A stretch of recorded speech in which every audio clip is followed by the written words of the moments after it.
You're listening to Passing Time, a Detroit Lions podcast. We're one pride and all grit, with a passion for Detroit Lions football. Whether you're between meetings, between classes, sitting in traffic, or just relaxing at home, if you have time to pass, pass it with Passing Time. Detroit Lions Talk. Hey, welcome back. We're on the clock, and you're passing time with us, a Detroit Lions podcast. I'm Rob. I'm Brian. And this is episode number 14. This pod's aging like a rusted out Ford F-150. A little louder, a little meaner, and still running over anybody in our way. Yeah. Hey, I had a Ford F-150 a couple times, and both of them were rusted out. So, yeah, I can relate to that. Oh, just like Ford Field's starting to get, huh? Yeah. Training camp's heating up. Hey, I mean, we're kind of getting excited. I mean, rookies are there, vets are there. Practice starts tomorrow. We're recording this on Saturday night, so we're getting excited for football happening in Detroit. Jared Goff is now changing diapers. Ooh, I know, a little baby coming into the play. Amon-Ra just made a freaking Cheerios box. So, yeah, football is officially back. Let's go. So we're going to talk about, camp battles, cereal legends, whether Tate finally remember where the dotted line is. Yeah. Plus, we're going to get to some more important questions like, did Teddy Bridgewater care too much? Did he care too much, or did he push too hard? That's a good question, Yeah. Von Miller is talk about F-150s or vintage power drills or whatever. Knock the dust off, and that's a big risk, big reward over there. Man, the Commanders might be all in and trying to just push it as far they can get over the edge. So this is 14, man. We're fired up. We got news around the NFL. Training camp's fired up. So this is the last one where we're really generating content from the archives. So enjoy us on this ride. But we're going to start today with news from around the NFL. Pat McAfee takes on the NFLPA to the woodshed on all their things they got going on right now, and that we've already had a resignation there. Yeah, and I mean, can you imagine taking the funds that the players are providing for, to be represented in the right way, and then utilizing those funds the way they're utilizing them. So the players are given money, right, for representation. They're paying this money out of their paycheck. Yep. They're forced to. Yep. So there's a couple visits to the strip club, which, we all know that as men, we can get a lot of work done at the strip club. Just once, though, right? Yeah, just once. The food is really good there. Yeah. They always have a great buffet. Yep. But the last visit lasted between 7 and 8 hours, and the overall bill was around $2,500. Oh, my gosh. So, obviously not utilizing those funds that the players are providing in the best suited way to support those players. Yeah, and McAfee's just basically saying, hey, when I was in the NFL, it was all bullshit. I went to these meetings. If these meetings weren't so long, I wanted to call the NFL out and say, NFLPA, and say, what you guys are doing or what you're saying is actually wrong, but I didn't want to drag this meeting out because it's at the end of the day. These guys are busy. They're at practice all day long. They want to go home to their wives, but we all knew there was some BS going on right now. And now he's got his platform, and he's calling it out. He's calling it out. He's not letting this go, and he is, I believe, doing the right thing. I mean, he's bringing light to something that was a problem. Yeah, that's it. I'm curious, and he's employed by ESPN, right? Which probably takes a lot of dollars from the NFL. So he's kind of treading on this, kind of balancing this out, right? He's like pushing against the NFL and the NFLPA, but also bringing light to the players and supporting them as best he can. So, he's doing what's right. Yeah, no doubt. Quick timeout. If you noticed, things look a little different around here. Yes. I forgot to mention, we are broadcasting from the thriving metropolis of Newaygo, Fremont, Michigan. Woo! Yes. We're both on vacay right now. We're just hanging out, having a good time up here at the North House, and enjoying our time in Newaygo / Fremont. Why not, sit on a boat all day long, have a couple cocktails, eat too much steak, and throw a pod down. Yes. I mean, I have to tell you, it took a nap right before this, and it was awesome. We've had such a good time so far. So that's great. Aaron Rodgers is literally a Steelers Hail Mary, the king of throwing Hail Marys and throwing the ball deep down the field. At 42, he's Pittsburgh's Hail Mary here for a playoff roster. Listen, they're trying their best in order to put together a roster that will not only make the playoffs, because they've done that, right? They've had winning season after winning season after winning season, but they want to make the next push towards being a contender. And is Aaron Rodgers going to be the guy that's going to push him over the edge, or is he just going to be the guy? So, I mean, Pittsburgh's been making the playoffs at a ridiculous clip. Also, the last 5 years, they haven't won a playoff game, right? Right. I mean, like, listen, what do you want? Do you want to be sustained success, or do you want to be just like one every once in a while, make it and go far? You know, so that's what you have to debate. You know, the Lions are in the kind of same kind of debate. Like, do we want to be all in order to push for a Super Bowl, or do we want to have sustained success year after year and be able to push through and just be a perennial playoff team, be a contender each and every year? What would you prefer? We're all psychopaths, man. We all prefer something, then we want more. Then we want more. And we forgot what we preferred, and we want more. And the Lions had never tasted that Super Bowl, right? They've never been there. They've never won one. So I think right now, in the current era, give me one. Just give me one. And then, then from there on, okay, then have sustained success. You'll be on next year's pod after you win one. It's definitely give me two and all the reasons why. Absolutely. Who doesn't want back-to-back? No doubt. So ironic thing is Rodgers, by around week 4 this year, will potentially pass Ben Roethlisberger as 6th on all-time on completions.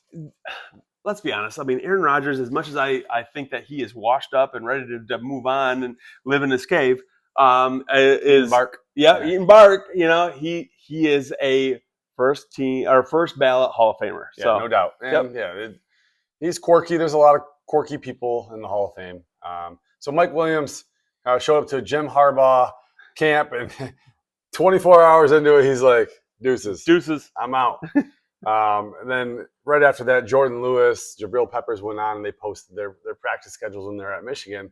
And apparently, you got to be kind of all in if you're going to play for Jim Harbaugh. Hey, listen, Jim Harbaugh's a different kind of character, right? He's a different kind of cat. He is all football all the time. He is constantly on. And the reality is this guy is all about football, but he doesn't rub everybody the same way. If you're not all about football, you might as well be Mike Williams and retire. So. Yeah, in a whole different sense, a quirky guy, right? A future Hall of Famer, probably in some respect.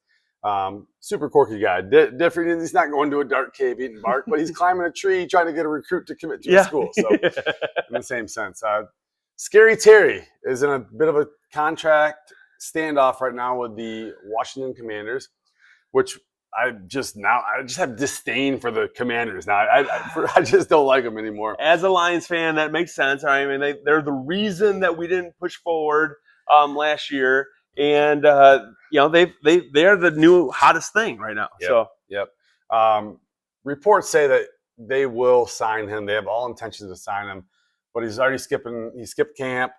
He's kind of trying to hold out and use a little bit of leverage right here before the season gets underway. And the reality is, Terry is an integral part of their offense. He's going to get signed. He is going to be able to move forward. He's going to be paid, and the Commanders are going to have that as an asset moving forward. So, another old guy and another Commander story. Von Miller, basically just got signed by the Commanders. 36 years old. He's borrowing your dad's vinegar powder and his tools, and he's going to try to put it to work on third downs. Listen, man, but as a Lions fan, isn't that what we've been clamoring for? We want one of those guys. We want a Von Miller. We want Zadarius Smith. We want somebody in order to bolster those edge positions, which we all feel is not quite where it needs to be. It doesn't have the depth where we want it to be. We don't all feel that way. We don't? Do you feel that way? No, we talked about this. We got Aiden Hutchinson. He's a top 5 edge in the NFL. We're okay there. I agree, and I think Marcus Davenport is going to have a breakout, finally put a season together, and I'm sorry, Aiden Hutchinson is going to have a healthy season. But the reality is that we want longevity. So even if Aiden Hutchinson has a long season, we want to be able to spell him here and there. And who's going to spell him? Well, let's rewind this back where we were like, hey, just give me one Super Bowl. Then I'll be okay. How about I give you one top 5 edge rusher? You should be okay. I got your guy. Now you want more. We just talked about this. I want more. Yes. I want more. I want a top 5 edge rusher, but I also want depth behind it to just feel comfortable with myself, right? And I want to feel comfortable with the Lions. I want to feel like even if Aiden is out for because he doesn't play the 100th rep of the game, he's able to have somebody in there that's going to be able to be adequate. No fan's ever content. Like, you can tell me about, like, oh, just give me this and I'll be content. But you are proving it that you just Darius is just sitting there. Why not? Why not? You know that they're having conversations. You know that his agent and the Lions are talking. Zadarius wants to be here. Why not? You want Von Miller? Like, I don't want Von Miller. I want Zadarius Smith. Okay. Great. Yeah. How about another edge? Shamar Stewart. Like, my crush. Yeah, he's your crush. Oh, Lord. He crushed his way back to his ex. He's going back to Texas A&M. He's hanging out with Texas A&M. He's practicing with them. How does that work? I thought you couldn't go back to your alma mater and try to reestablish yourself, to try to get your 5th sack of your career. And the new rules with the NCAA players being able to get paid and do this and do that, we all had to type our Google machines up real quick and figure out if that was a possibility. Right. It's not. He's not playing college football next year. But he's training there. He's probably on the field doing something just to get some reps, because he might enter the next NFL. Or this is just a big leverage play. Is this a ploy because Trey has not signed his contract yet or gotten his extension that he wants? So Shamar's like, hey, if Trey's not getting paid, I'm going to wait and see if I can get more. So, he has all the leverage in this situation until Trey gets his money. Yeah, it's a great leverage play. Like, back in high school, you're with a good girlfriend. You go to another girlfriend. She doesn't give you exactly what you want. You say, oh, I might go back to my old girlfriend because things are pretty good over there unless you give me these couple things that I really, really want. Right.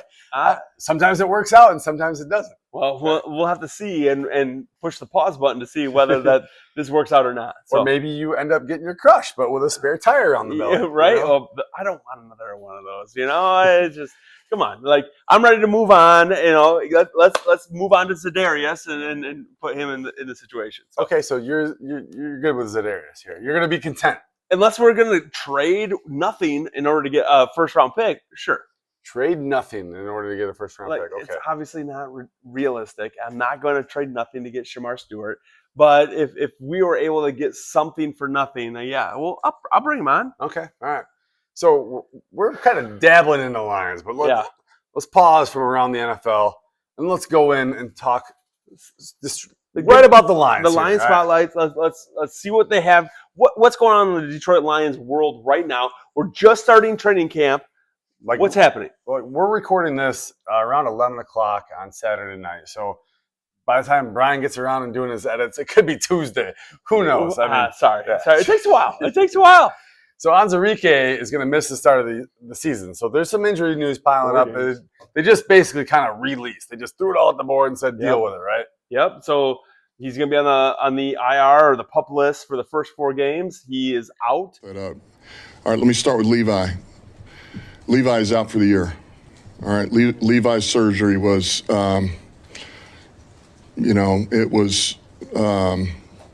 was significant, but it needed to be done, out of his control, and it needed to be done, and so he will miss the season. And we just re-signed him, a 1-year contract, trying to bring him in order to support, not having an Ali McNeil at the interior, having a Tyleik Williams, who's a rookie, to fill those spots. We don't have the huge depth at the corner or the edges right now. That hurts. Yeah. That's a big spot for the first 4 games. So other news, Jared Goff ruined Kristen Harper's body. Welcomes a baby girl to the world. Well, no, that's amazing. Congratulations, Jared Goff. Congratulations, Kristen. You know, Romy is beautiful. We saw the Instagram posts, and the reality is he's a dad. He's going to have a new perspective on life, a new perspective on NFL and his job. The reality is until you're a dad, you don't know. So congratulations, Jared Goff. Also, great timing, because once you're a dad, you realize that those first couple of months you get no sleep, you got nothing. Like, it's just pure like chaos. But you start training camp, he's out. And it's like, hey, got to roll. And did you recognize that she was born on the 16th? Oh, I did not recognize. Did you know that? Did you know what number Jared Goff is? Oh, this is a good thing. These are good omens. Congratulations. Let's go. No doubt. Tate Ratledge decided to read the braille, figure out where the dotted line was, and ink it up. Oh, he knew. You knew it wasn't necessarily Tate Ratledge holding out. It was all second rounds wanting to get more guaranteed money, right? And they got it. You know, so for the most part, you know, we see Tate Ratledge as being a huge contributor in the Lions, and a lot of these second rounders are going to come into the NFL being contributors to their teams. And so they want similar, maybe not the same, but similar guaranteed money as first round picks. So if the NFLPA were doing some better meetings at the strip club, maybe they can figure out how to negotiate some better second round contracts, right? Well, like, you know, it's just like when Hendon Hooker comes in. Yeah, I don't know. You should just get a hooker. You Right? just get a hooker. But maybe they're focused for the first rounders, right? And then the lady taps him on the shoulder and said, "Your room's ready," right when they start negotiating for the second round. Well, you know, that time does pass pretty quickly. So Yes. Who knows? The reality is Tate Ratledge finally signed. You know, we know that there is a need for Tate to be at training camp to learn the ins and outs of the offense, and whether to play center or to play guard, he's going to be a huge contributor to that offensive line. This is a family-friendly pod, all right? So thanks for keeping me on track over here. Yeah. Yep. So Amon-Ra lands on a Honey Nut Cheerios box. It's awesome. Good for him. And, you know, he's getting his accolades. He's getting his contributors. He's getting his the Cheerios boxes. You know, he's doing his headstand. He's looking good, but he's not in a Lions jersey. I wish he was in a Lions jersey. Yeah, but he's the sun god, man. Yeah, I mean, he's a beautiful human being. He's ripped, and he's playing as a top 5 NFL wide receiver. Top 5. Okay, I'm going to continue to say he is a top 5 wide receiver, whether he plays in the slot, he plays outside. But the reality is he plays everywhere, and he leads in top 5 in receptions, top 5 in yards, top 5 in touchdowns. He's a top 5 wide receiver. You've been saying it. I've been saying it. So Teddy Bridgewater got scolded by the state of Florida high school athletics, or maybe even digging a little deeper, maybe the Miami County high school athletics or whatever, for just helping out kids too much. But the question is like, is he just helping out kids, or is he doing a little bit too much? I mean, he's providing what some of these kids actually need. I mean, he's providing meals, he's providing transportation, he's providing maybe some housing. I don't know exactly all of the ins and outs of it, but the reality is Miami's as saying that he's doing too much. So, I mean, I don't know, raw thought here. IMG Academy, the rich parents send their kids there. They provide everything, right? And the dude's just trying to get the guy to practice and give him a $5 pizza to get him some nutrition. Maybe, but the speculation is that he's reaching further out and bringing some more of these guys in that they may be good football players. And so it's not just the guys in his district that he's providing this help for. But the reality is I do believe Teddy's doing it out of the kindness of his heart. He wants the best for these kids. He wants the best for this program, and he wants to support them. And so he's willing to give some money out of his pocket. And is that the wrong thing to do? Yeah. I'm always for the kids, man. So like whatever, I mean, what is he getting out of it? He's getting nothing out of it. He's just supporting these kids and their journey to high school football and potentially something afterwards. And you've seen some of his posts afterwards, is that he's willing to do it from the stands. He's willing to continue what he's doing, whether he is on the sideline or from the stands, and support these kids. So keep going, Teddy. Other news, Brian, what can you buy for $254? Maybe a standing room only ticket to the Detroit Lions. So they just announced average ticket prices across the NFL games. Jeez, and Louise. Detroit Top notch. Climbed the ladder. I don't know where they were 10 years ago when the brown paper bags were over with the cutout in the eyes, but right now they're at the top price. Listen, the Lions are the most sought after ticket. You have a hungry fan base. You have just willingness to travel, and the average ticket price is $254. So Yeah. it's a big ticket price. So if you're looking to go to a Lions game, you better be willing to open up your pocketbook. So I mean, if you're watching this podcast, you're either his aunt or somebody that's a psychopath that wants to go to a NFL game, right? That's right. Lions. So, hey, should DeAndre Levy stop doing crunches and pull-ups? Listen, I'm sorry. His comeback dreams are dashed. Sue has retired. There's no reason for him to come in because Sue is not going to be there to take up those triple team blocks and leave him free. Sue was one of the first D tackles to ever get nominated to make a Heisman. I think he finished top 5. Yep. Was a game changer for the Lions and I think 3 or 4 other franchises. And the reality is Sue was a dominant force when he was on the Detroit Lions. He was a amazing D tackle for the Lions, the Miami Dolphins, the Rams, and he's a borderline Hall of Famer right at this point. So yeah. So have a great retirement. Maybe it's one of those retirements that he decides halfway in the year somebody has a big need that's on a Super Bowl push. And I think that's what he's been trying to do in the last few years. And the last year, it just didn't come to fruition. Nobody came calling. So is he going to continue to keep himself in shape, or is he going to rely on that podcast that he just started? So yeah. So hey, respect. Hey, podcasts are hard. Hey, Sue, come on over. You can chat with us. Yeah, we'll take you. Yeah, we'll take you, or take us. Yeah. Either one. So, hey, Bri. Yeah, sir. You ever hear the story about the emperor moth? Talk to me. Tell me. So bear with me here. I'm going to tell you a little story about the emperor moth. I'm going to tell you how it relates to the Detroit Lions and even more Jared Goff.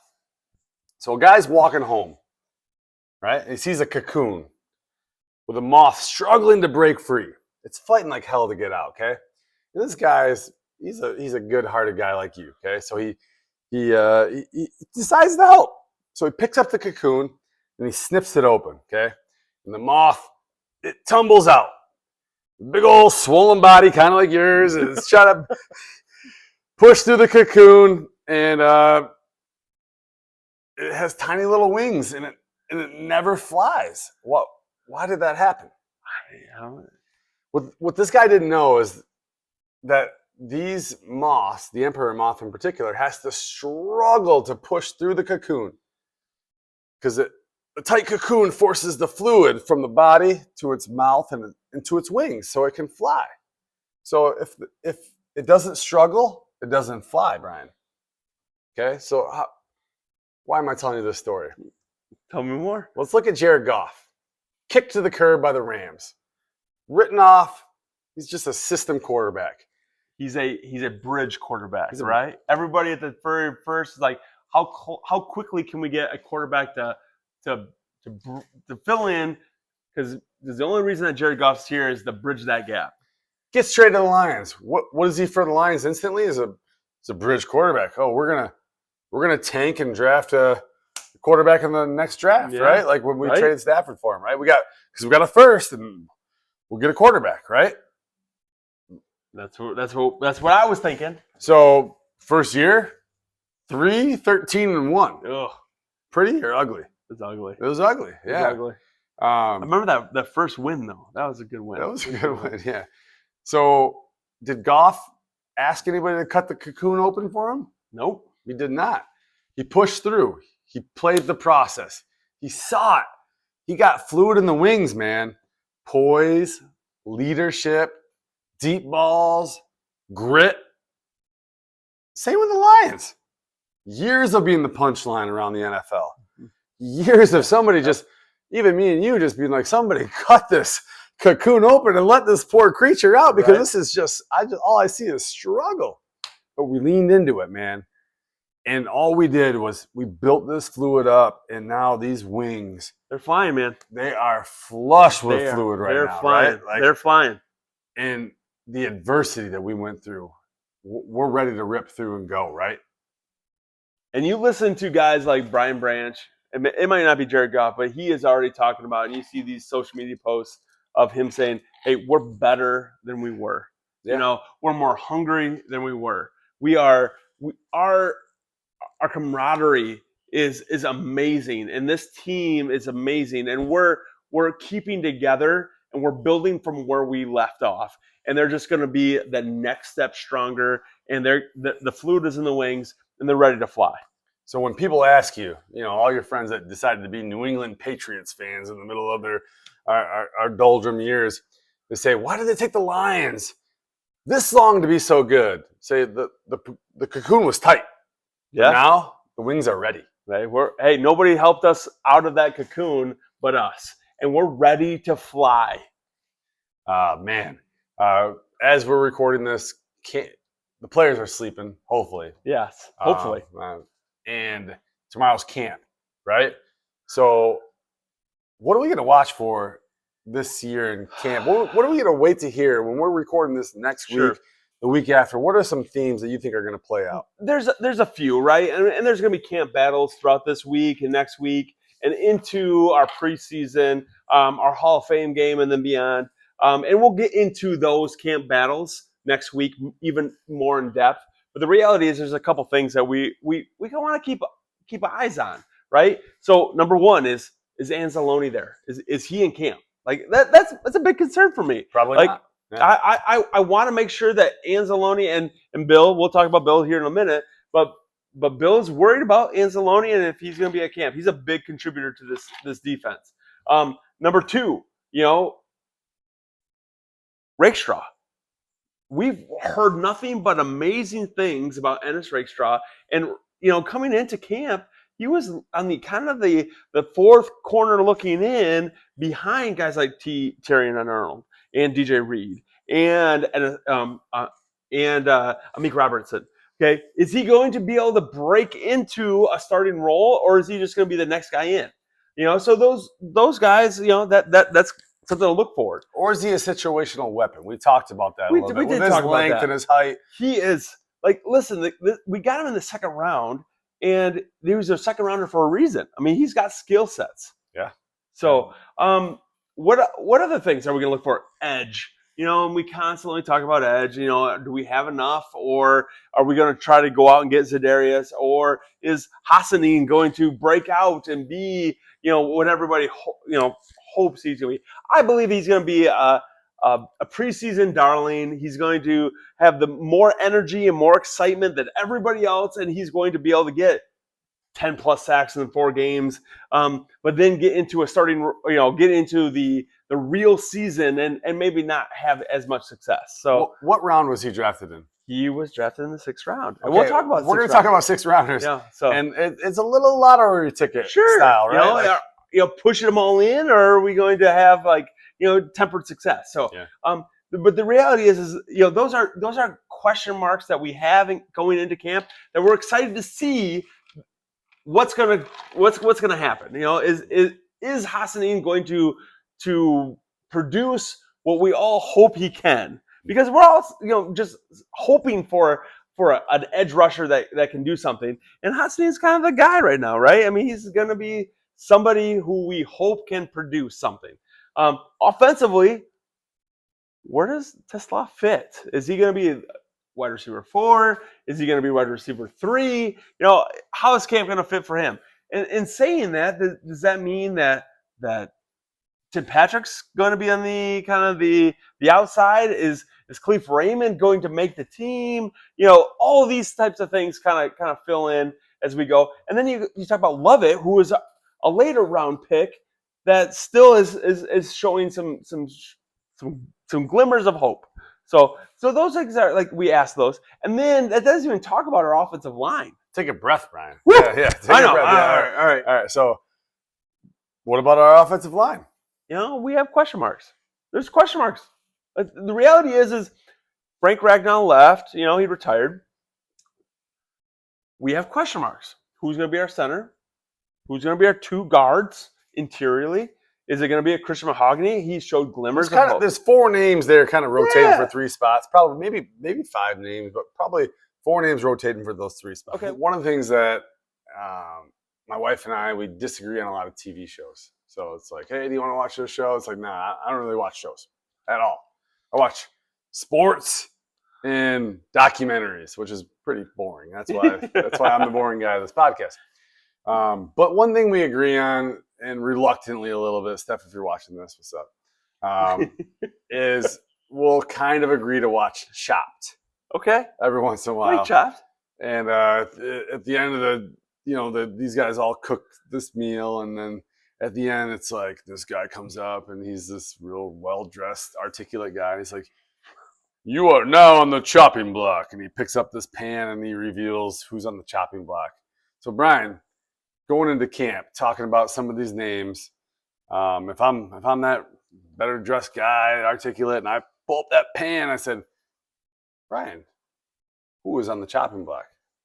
I think we have a couple guys that we know that we don't know. I mean, we're considering on the chopping block. Defensively, Broderick Martin is on the chopping block, right? Yeah. He's a guy that we drafted early enough that should produce and should support the team, but hasn't yet.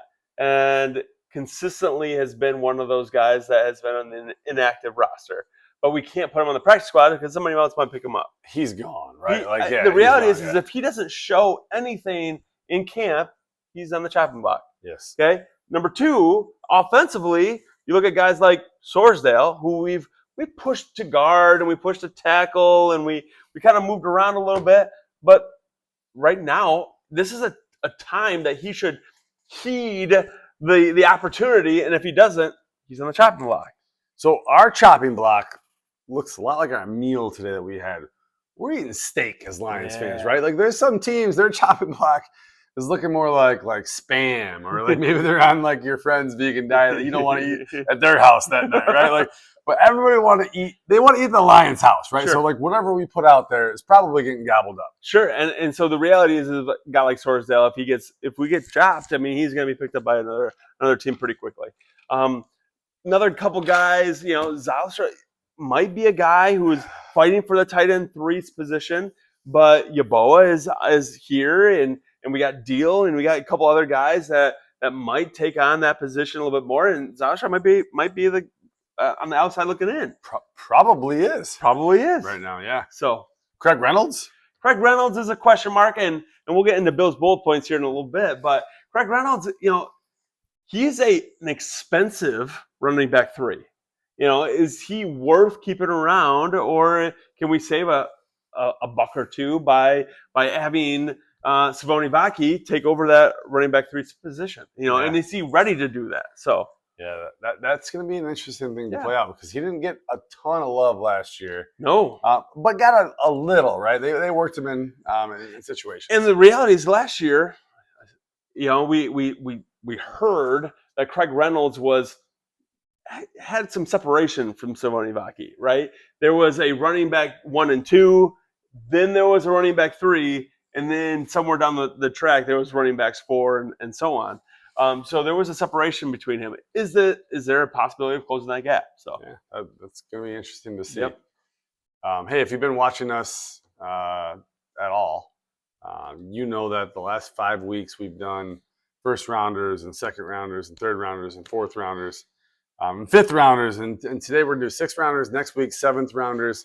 The following week we're going to do the best undrafted free agents. But 6th round, man, it's lottery tickets, right? It is, right? yeah. So let's blitz through this. Stay with us here. Let's blitz through this the last 10 years. Let's talk about some of the lottery scratch-offs that won and some that lost. So, okay. And we'll start 10 years ago, 2015, and kind of start with what we'd call a winner is Quandre Diggs. Yeah, he was a winner. Cornerback, 200th overall. He's aging like a hard-hitting slot cornerback. Staying power. He's a free agent right now, but he played last year for the Titans. Yeah. And he's been in the league for an extended period of time. So yes, 2016. If you're a Michigan fan like me, If you are a state of Michigan football fan, you might be familiar with a couple of these names, but Jake Rudock, 2016 quarterback out of Michigan via Iowa, probably better known as Iowa quarterback, but I think he was Harbaugh's first quarterback. Got him to transfer. Next one, Anthony Zettel, who was a defensive tackle, 4 or 5-star type guy out of the state of Michigan that ended up going to Penn State. Got James Franklin on us a little bit, and we got Jimmy Landers, right? And it was a big 2016 draft. Sure. We got 3 guys in that draft. Yes. So. Nothing really stuck. Zettel kind of did a little bit. Rudock carried a clipboard for a couple years, and not a whole lot. Yeah, 2017, Jeremiah Ledbetter. Not a ton there. And Brad Kaya. You look at the football Wikipedia page on him like we did, and it's we're like, it looks like mine. Ooh. Yeah. All right. 2018, no picks, no data. 2019, Lions took Travis Fulgham, 184th overall. Flash in the pan, flashed once, then burned out. Yeah. Also took Ty Johnson, who is kind of still flashing a little bit. Yeah, just like one of those RB3s that just kind of keeps himself in the league. So, COVID year 2020, John Pennicini, 297th or 197th overall. Showed some flashes as a run stopper, but didn't have any staying power. Yep. 2021, no 6th-round picks. 2022, a couple of them, and they had a good year drafting. This is ushering in the new era, right? Right. This is Brad Holmes draft picks. So Rodrigo and James Houston. And you talk about James Houston as a great rookie contract, a great rookie at the time in the second half of his rookie year, but hasn't really shown much since. Has since left the Lions, but Rodrigo has been a solid contributor, for all of his years here until last year got hurt. So yeah, Rodrigo's played some linebacker. He said, "I'll play some fullback. I'll do some special teams." Absolutely. I mean, that's kind of just what you need out of the 6th round, Yep. right? And when we talk about Hassanin, it's just that's what we need out of that guy. Play some special teams. I don't know if you're going to see him at fullback. No. But, if you can do some situational stuff where you can move up and down the line a little bit, it's unbelievable. I mean, he's obviously a workout warrior. Y'all seen his, his TikTok videos or whatever he's putting out there, but it's pretty ridiculous. Yeah. 2023, no official pick, though it's the Jaguars signed Eric Hallett out of in the 6th round. Didn't make the squad, and the Lions signed him, officially kind of giving them a 6th-round pick. Yeah, and he's still trying to battle for a spot at safety now. So, 2024, Kai Wingo, Christian Mahogany. And Mekhi Wingo might be a contributor, and Mahogany might be a starter. Yes. So we'll see what transpires from that. So Brian, when you distill all those names down, what's your favorite pick there? I mean, you go back to 2015. Quandre Diggs has got to be the guy. I mean, he's some Pro Bowls. He had 3 Pro Bowls. He's still in the league-ish. I mean, he might find a spot, going. But 10 years in the league, that's a successful career as a 6th-round pick. Yes. So some of these early guys, recency bias. It's still too early to determine. But Quandre Diggs he was a dog. Yes.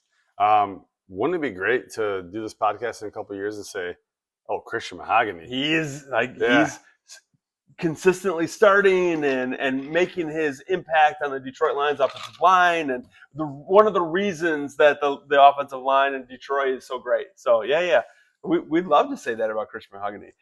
Yeah. Another guy is like Malcolm Rodriguez. He came into the league and he started right away, found his way on the field. Year after we draft Jack Campbell, kind of pushed him out a little bit, put him as outside looking in, but still contributed on as fullback, like you said, and special teams, and a support role at linebacker, and finding different niches. And the reality is Malcolm's a solid 6th-round pick. He might not have all the height and weight and speed, but he is one of the best solo tacklers that you can look at. I mean, if he gets your hands on you, you're going down. So that's why you find a guy like that in the 6th round. Maybe they don't have all the measurables, right? But just a guy that has staying power with an organization that you don't value him enough, because he's probably doing a lot of things in practice and in training, and filling gaps in games that you don't even really notice as a fan. So.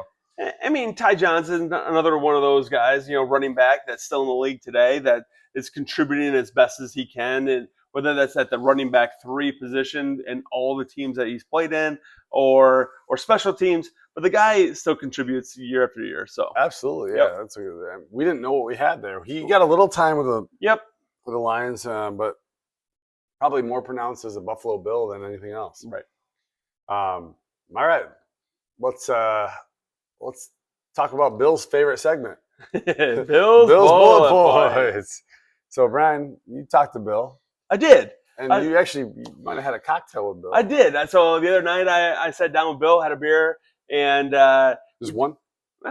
Maybe more than one. Okay. Just checking, yeah. But we chatted a little bit, and the reality is he's still concerned about Anzalone. Anzalone, I don't know. Did he show up for camp? The question marks are still out. We'll know more tomorrow. But we miss our window in order to extend him, to make him happy, to have him, be the captain on the defense and continue to produce the way that he has? Because I think he's still putting out some cryptic social media likes and tweets and retweets and so on about being a top 10 linebacker in splash plays, and ultimately, like, Anzalone's a great linebacker. He's not getting the accolades that the PFF lists have shown, or the NFL lists have shown, but he's a great Lion. And are we missing our opportunity to sign him for an extended period of time? I mean, listen, you can only watch so much Judge Judy. Okay, so you're gonna get on the social medias, you're gonna see a couple extra posts, and you're gonna throw a like here and a heart here. The guy wants to be a Lion. Him and the Lions and him have a good relationship. He's going to be back. Do the Lions need him? Let's not kid ourselves. They kind of need him, right? Like, does he need the Lions? I think he might need the Lions more than the Lions need him, but it's close. And are the Lions getting into some situations where they got to be tight with their cap and they got to be careful on what they do? Absolutely. I mean, we've talked about this in this pod week after week. We got lots of guys. We have a Hutch extension coming up here pretty quick. We got a decision about J-Mo. We got a Brian Branch, a Sam Laporta. We have a Jahmyr Gibbs. We have a Jack Campbell. We have time out. TJ Watt, big deal. Big deal. $40 million-ish a year. That impacts the Hutch. That's huge. Yeah, so that took some money out of our budget. Yeah, having that contract come up. Huh? So and maybe we're not giving Aiden 40, but we're probably giving him 35. That his agent's got a lot of leverage right now, right? Like, so did you? Do you have to call 1-800-GAMBLER? I do, because Bill and I made a friendly wager, if you will. It was a $1 wager, and it wasn't too in depth, but he feels that there's four guys that you might love and that I love, that he feels like one of these 4 guys is not going to be a Lion in 2025. So he feels like Craig Reynolds might be on the outside looking in. He might be one of those guys. Khalif Raymond might be one of those guys. Is Tesla taking over? Is a Lovett taking over? Dan Skipper. Is he one of those guys? A beloved Dan Skipper. Is he one of those guys? And did he report? He's score touch. Didn't he report? And Brock Wright. So those are 4 guys that he threw out there as like one of these 4 guys is not going to be a Lion. And I said, I think all 4 of them are going to be a Lions for 2025. I think 2026 is a whole completely different story, but 2025, all 4 of these guys are going to be a Lion. So what do you think? Those 4 guys, which of those 4 are not going to be a Lion in 2025, or are all 4 of them going to be a Lion in 2025? So are you making a buck here? I'm making a buck. I believe I'm making a buck. Okay, all right. Do you think Brian's making a buck, or give me one of those 4 names that's not going to be a Lion, or throw us a wild card? Yeah. Because the names are going to start popping here soon. And I'm going to say, let's be honest, Craig Reynolds, John Morton fought for him when he was, Yes. You talk about Hard Knocks. You saw it on HBO Max that John Morton fought for Craig Reynolds. Will he do it again? Yes. Khalif Raymond, one of the best gunners or returners in all of football, right? Is he going to be that again in 2025? Dan Skipper, beloved by he's got a cult following in Detroit. And then Brock Wright, do we have a guy that can fill his spot? Is it Yeboah and Zalstra going to push him out, or is he going to continue on the way that he has? So those are the 4 guys. I think Brock Wright's out. You think so? Yes, I think Brock Wright's That's out. the one. I think it's. So you're siding with Bill. They're going out. They're pursuing tight ends that have a different skill set that complement the tight ends they got. I think Brock Wright's out. So I think. That's a buck made on Bill's part. Good, so good. I think that's a good call, Bill. So quickly, we're going to just rush around the north here. Okay. We're going a little long. It's Brian's fault, per usual. Green Bay Packers. So their training camp starts July 23rd. Add some sessions. They're going to Ray Nitschke Field. They kind of changed the program around a little bit. But I think one guy that I want to highlight with the Green Bay Packers is who I think is going to be a guy is Tucker Kraft. I do believe that you have a crush a little bit on Tucker Kraft. I think that you think that he is a solid tight end, and he's going to fill that role pretty well for them. I think he's going to be option 1A or 1B for that team, and you're going to see Tucker Kraft have a Sam Laporta, T.J. Hawkinson-esque season with the Packers. Fair enough. They even LaFleur talked about we're going to feature the tight end a little bit more because we got a guy. Chicago Bears, Caleb Williams paints his fingernails, and all the conservatives are pissed. I don't know, whatever. He's a weird dude. He's a weird dude. He's going to paint his fingernails. And this latest painting was honoring his mom. You paint your fingernails for your mom ever? I have not, but it doesn't mean that he can't. Yeah. I mean, the reality is he going to be a good quarterback or not? And I think that he's still a year away. Yeah, interesting stuff. So, Vikings, let's not talk about JJ for the first time. Jordan Addison just got a DUI out in California, pled guilty to some, I had to look it up, but it's called wet reckless. What does that mean, Brian? I mean, is that like you're driving a boat? Yeah. What is it kind of feels like we might have been a little wet and reckless out today. But basically, it's like you were intoxicated but not over the limit. And maybe you're familiar with this, but this is new to us. And it's a dialed-down version of driving under the influence. He's going to pay a fine. He's going to do suspension, potentially like a practice game or a day or two. And he's got to do some studies on alcoholism.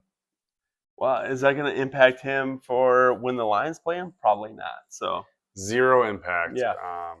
So he's still going to be a problem. Yep. Still going to be a problem, and he's going to be riding alongside of Justin Jefferson, and JJ is going to try to feed him the ball. So what's not going to be a problem is we did take last week off, but it's not going to be a problem that we're going to be back next week because there's going to be tons of news. We're just going to start getting tidbits. We're going to start seeing what's going on in camp, and there's going to be like the formation of the upcoming season here. Let's go. So Thanks for tuning in with us. I'm Rob. I'm Brian. Don't forget to follow us on all those social media, whether it's Blue Sky or X or YouTube or whatever. So don't forget to follow us. Thank you so much. Stay gritty.